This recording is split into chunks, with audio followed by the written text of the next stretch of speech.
Bonjour à tous, alors j'ai décidé de faire une petite vidéo sur ce qu'on appelle le shadow work. Ça va essentiellement consister, on appelle ça aussi le travail de l'ombre. La vidéo va essentiellement consister en une présentation sommaire de ce qu'est le shadow work et en mes premières expériences et aussi, sur mes premières expériences sur le shadow work. Et aussi, j'ai l'impression qu'il y a autre chose que je devrais dire, mais j'arrive pas à trouver le mot. Donc mes premières expériences sur le shadow work, comment je m'y prends pour pratiquer le shadow work, et globalement peut-être d'autres conseils que j'aurais entendus. Donc voilà pour l'introduction.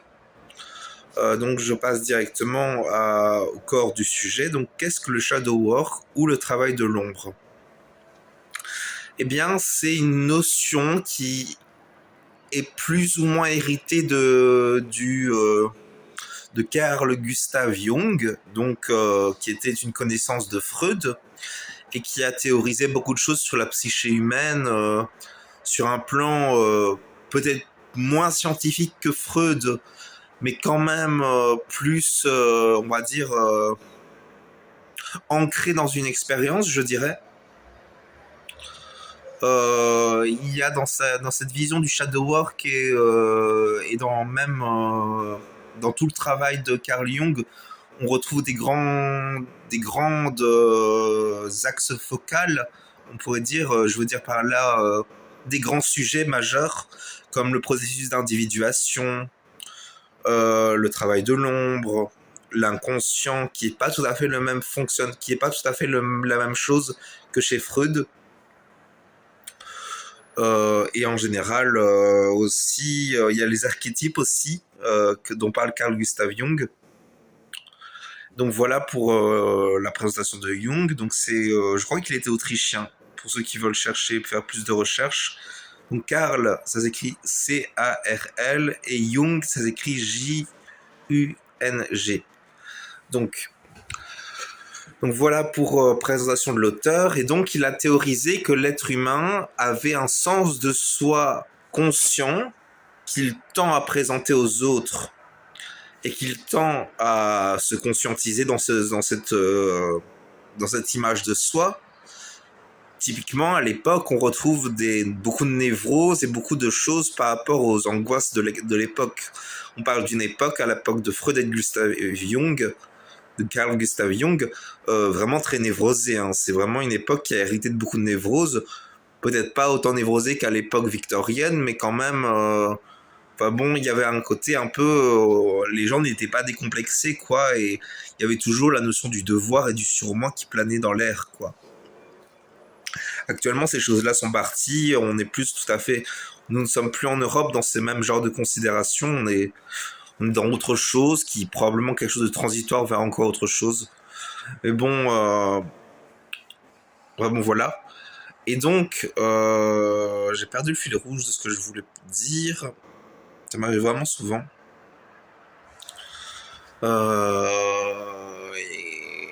Et donc voilà, le but, c'était donc de dire qu'il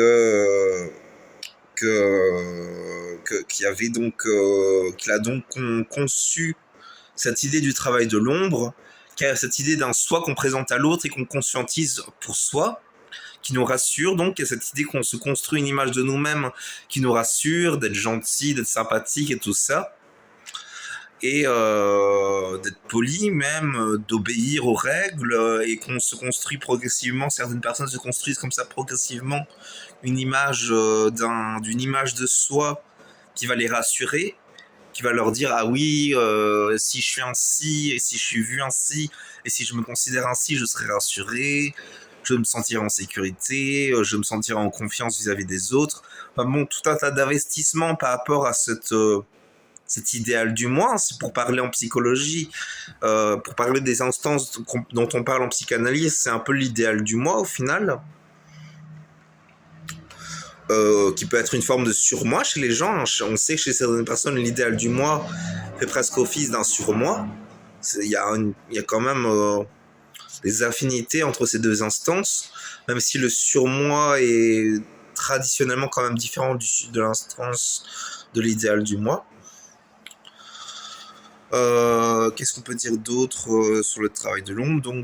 Et donc le travail de l'ombre, ça consiste essentiellement à travailler sur des prises de conscience pour travailler sur son ombre, pour en prendre conscience, pour prendre conscience qu'il y a une part de nous, qui n'est pas que lumière, que bonté, amour, que positivité, qu'il y a une part négative et que le but, c'est donc de la conscientiser, pas forcément de la travailler, parce que je dis pas ça. Je dis pas travailler parce que je trouve pas que ça représente vraiment la manière dont moi je travaille avec mon ombre. Moi, ça consiste essentiellement sur des moments où je me recueille et où je m'observe, où je conscientise ma journée, où j'essaie d'intégrer les côtés négatifs de ma personnalité et de mieux les comprendre. La part d'ombre étant au final une part qui n'est pas en soi mauvaise, mais juste qui manque de lumière. Donc, c'est le côté un peu comme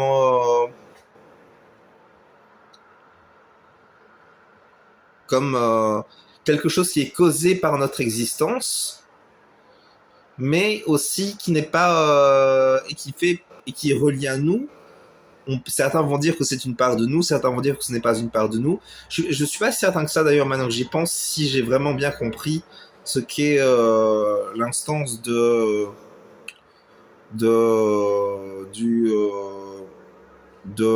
comment dire de l'ombre, parce que c'est pas si clair que ça finalement maintenant que j'y repense, parce que j'avais compris ça comme si c'était la part de nous qui est moins présentable, on va dire, pour résumer ainsi, la part de nous qu'on tend à cacher aux autres et à soi-même. Mais plus j'y réfléchis, plus je me dis que ça tend vers être quelque chose d'un peu différent. Parce que quand on observe notre ombre, est-ce qu'elle est nous? Elle a comme des caractéristiques de nous-mêmes, mais au final, une ombre n'est pas nous. Parce que au final, l'ombre, qu'est-ce que c'est? C'est le résultat c'est la conséquence d'un objet exposé à une lumière dans certaines conditions qui va créer une ombre. Donc, en quelque sorte, bon, peut-être que Carl Gustav Jung concevait vraiment ça comme quelque chose que l'on cache, mais comme quelque chose d'une part de soi que l'on cache. Mais il y a encore besoin d'un peu travailler la chose pour que la connaissance soit pleinement comprise, quoi, pour que je puisse pleinement voir la connaissance. Ensuite, comment travailler, ça demande de s'ouvrir à soi-même, en fait, ça demande d'être capable de voir certaines choses qu'on n'a pas envie de voir. Et ça, c'est pas évident pour tout le monde, malheureusement. Il y a des gens, ils vont comme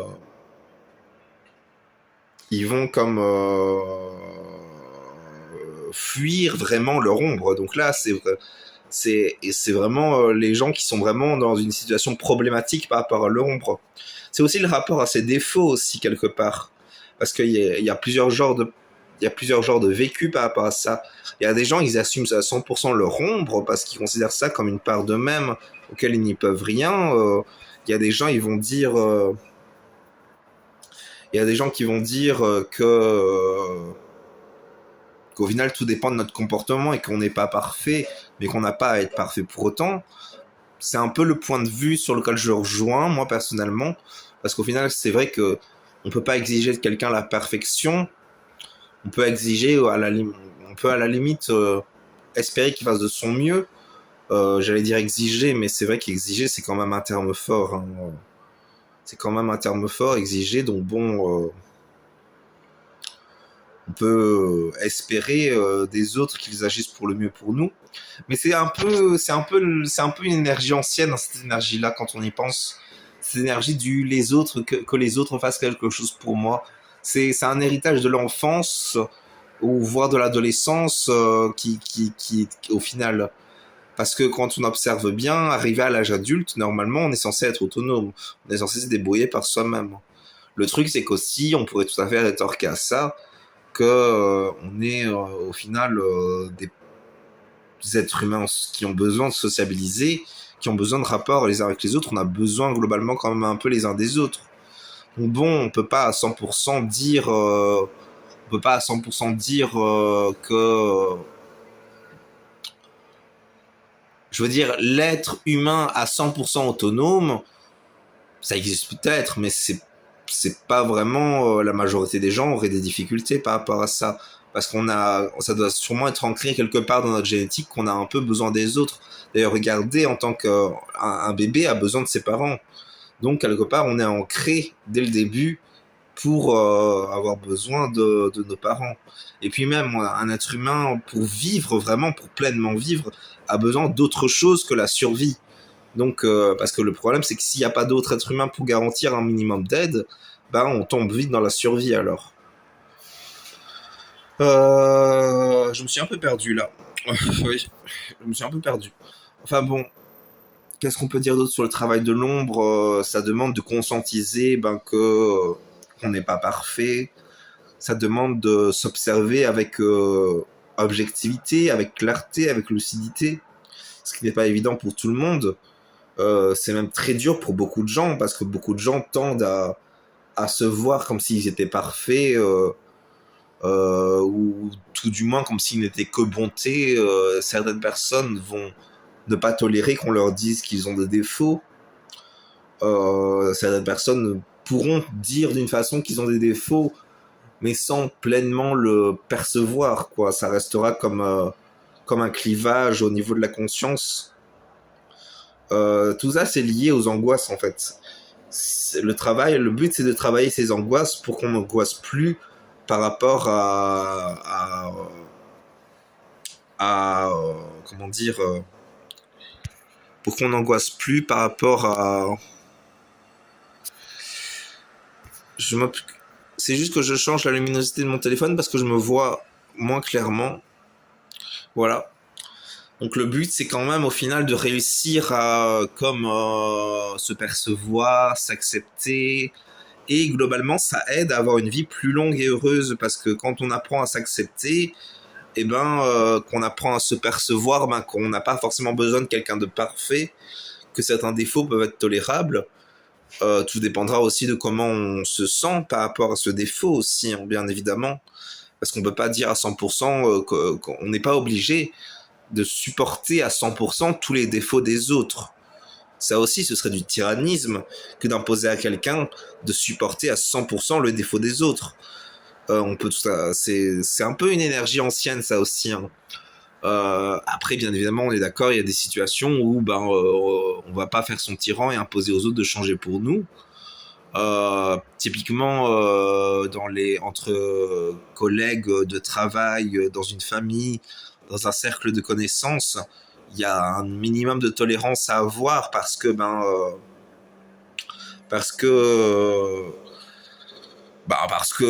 sinon ça fonctionnera pas, tout simplement. Faut pas se leurrer. Si on devient intolérant les uns envers les autres, ça va devenir excessif très vite parce qu'on va vite devenir on a besoin d'un minimum de tolérance dans les rapports entre êtres humains, au final. Ce qui est très difficile pour moi parce que je suis très exigeant vers les autres. J'attends beaucoup. Et au final, je me rends compte que c'est même plus fondé. Parce que au final, comment dire, parce qu'au final,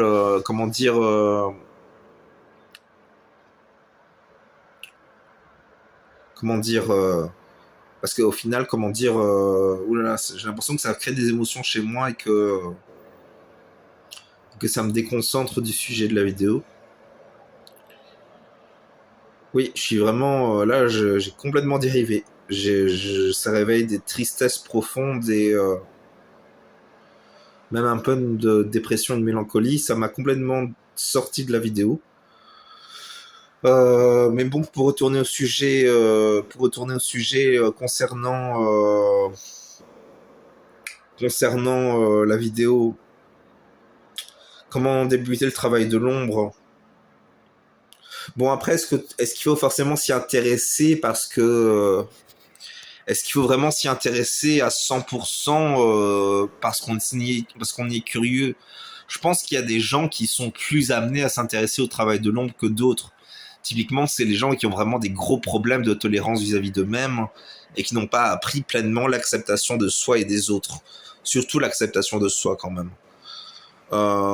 Typiquement, ce sont tous les gens qui ont vécu avec des parents qui étaient toujours exigeants ou qui ont été marqués par des expériences relationnelles où l'autre demande toujours plus et n'est jamais satisfait et où chaque imperfection devient hyper angoissante. Typiquement, c'est ce genre de relation qui va venir, problématiser les choses en quelque sorte. Donc c'est plutôt ces gens-là qui ont un intérêt à s'intéresser au travail de l'ombre. Ce qui peut aider pour le travail de l'ombre aussi, c'est de s'observer lucidement et regarder qu'est-ce qui se passe en soi, qu'est-ce qui se passe dans nos pensées, qu'est-ce qui se passe dans nos émotions, et essayer qu'il y ait un processus de tout cohérent dans tout ça, entre nos décisions par rapport à tout ça, de